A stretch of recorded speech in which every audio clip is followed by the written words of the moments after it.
Pemungutan suara PBB untuk membuka Selat Hormuz gagal. Teksnya berbunyi, insentiva os estados... Sekarang penggunaan jalur perdagangan di Selat Hormuz harus dikoordinasikan. Siapa yang akan menentang hal itu? Sebenarnya, secara teknis mereka memiliki suara yang cukup untuk menyetujui. Namun, dua anggota tetap Dewan Keamanan mengeluarkan veto dan itu menggagalkan usulan tersebut. Siapa saja anggota tetap itu? Tiongkok dan Rusia, para aktor yang sudah bisa ditebak. Dan Rusia berbicara saat ini ketika mereka memberikan suara menentang resolusi untuk melindungi Selat Hormuz.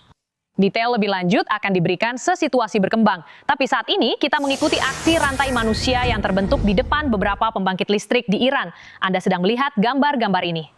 Gambar-gambar ini sangat mengejutkan untuk dilihat, Elisa. Karena menurut saya, Emily telah menyampaikan poin yang sangat penting di sini. Setidaknya di salah satu video yang kita lihat, kita punya dua yang sedang kita tampilkan. Yang ini seluruhnya terdiri dari perempuan.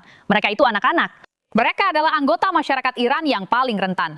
Dan mereka yang paling menjadi sasaran. Di sekitar siapa mereka berkumpul, ladang mereka, perempuan mereka, anak-anak mereka. Nah, Kylie, lihatlah kontras antara apa yang kita lihat di sini dan apa yang dilakukan Presiden Trump serta angkatan bersenjata untuk menyelamatkan dua tentara kita di wilayah musuh.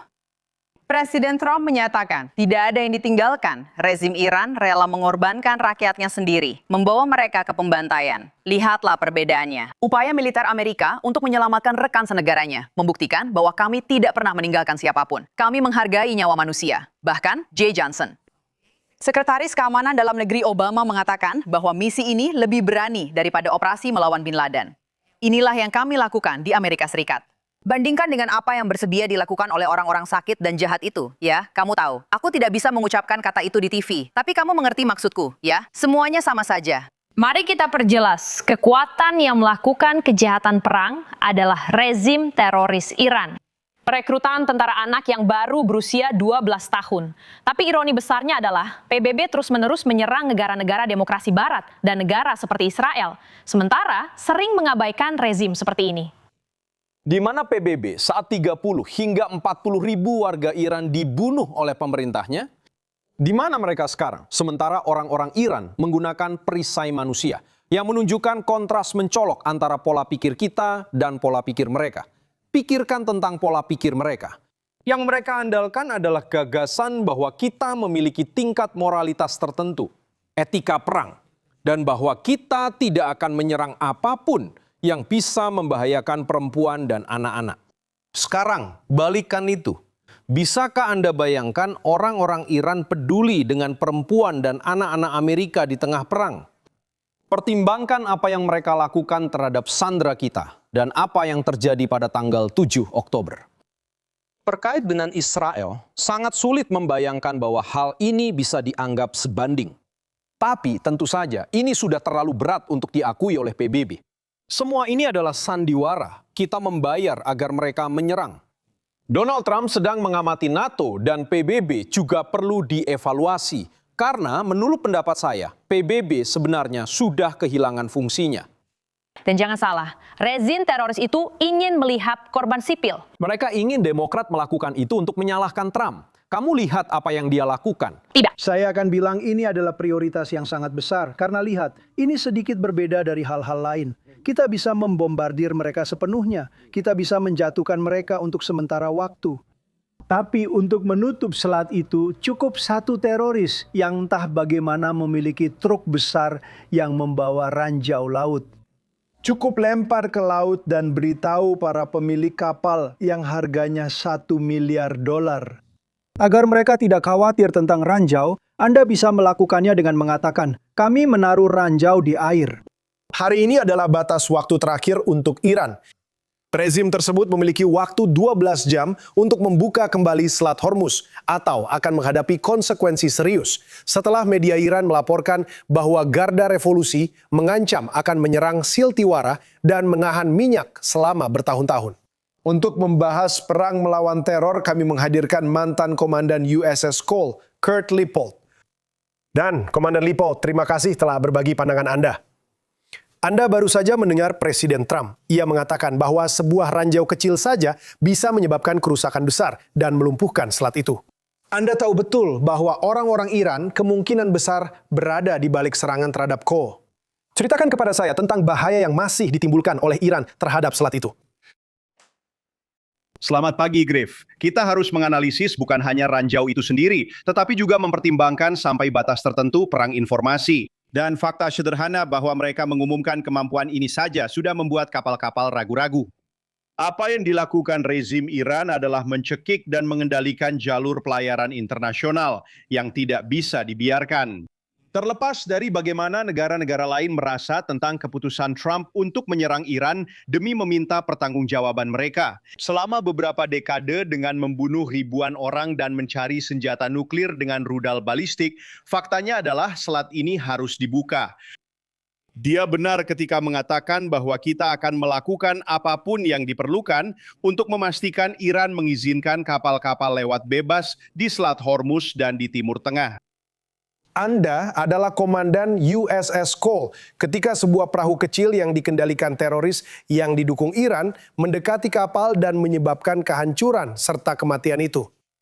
Seberapa sulit mencegah hal seperti itu terjadi di selat sekarang? Griff, hal pertama yang perlu saya sampaikan adalah sedikit koreksi. Itu dilakukan oleh Al-Qaeda, tetapi sudah terbukti bahwa Iran dan Al-Qaeda bekerja sama dan saling mendukung. Disitulah Anda menemukan kaitan yang menghubungkan keduanya.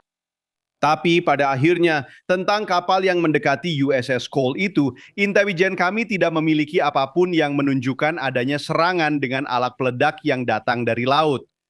Saat ini yang kita butuhkan adalah menciptakan kondisi untuk pengawasan. Pengawasan yang terus-menerus di Selat Hormuz dan di sekitar Pulau Larak, Qasem, dan pulau-pulau lainnya.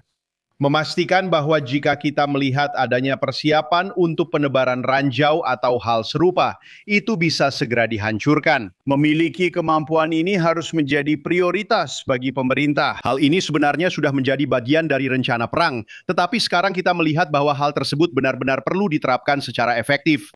Seberapa penting bagi negara-negara Teluk untuk menunjukkan bahwa mereka mungkin bersedia membantu membuka selat tersebut? Begitu juga dengan negara-negara NATO. Seberapa penting bagi negara lain untuk membantu kita?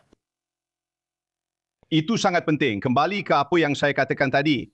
Terlepas dari apakah kita setuju dengan konflik ini, apakah Presiden Trump benar melakukannya, jika bukan sekarang, kapan lagi? Dan jika tidak, berapa banyak nyawa? Berikan saya sebuah angka. Tapi pada akhirnya keterlibatan NATO dan Timur Tengah menguntungkan bagi mereka semua. Dengan selat yang terbuka, aliran minyak tetap terjaga. Begitu juga dengan produk dan barang lainnya. Ini akan baik tidak hanya untuk Timur Tengah dan Eropa, tetapi juga untuk seluruh dunia. Karena ini juga mengirimkan sinyal kepada Tiongkok bahwa apa yang mereka lakukan dengan memiliterisasi pulau-pulau di Laut Cina Selatan tidak akan ditoleransi jika mereka menggunakan itu untuk memproyeksikan kekuatan, mencoba menguasai wilayah tersebut setelah invasi ke Taiwan. Kita harus bergerak cepat, tetapi karena Tiongkok atau India, pengguna terbesar selat itu, tidak membantu membebaskannya.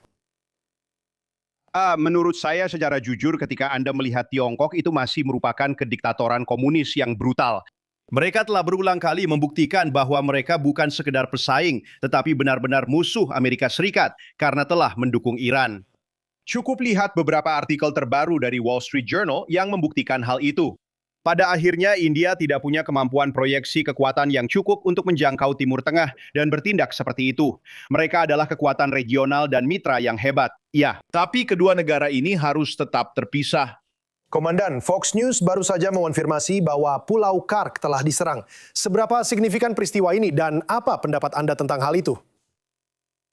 Ini adalah kemajuan yang luar biasa. Apapun yang bisa dilakukan untuk menghilangkan kemampuan militer di pulau itu, menghancurkan peralatan IRGC dan pasukannya. Ini akan memberi kita kesempatan jika kita memilih untuk melakukannya dan menyerbu pulau itu, benar-benar mendarat di sana untuk mencekik Iran secara ekonomi, itu akan menjadi sesuatu yang positif.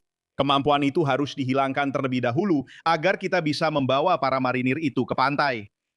Komandan Kurt Lippol, terima kasih atas analisisnya dan telah mengomentari berita bahwa Pulau Kark telah diserang. Komandan, terima kasih. Terima kasih, Griff.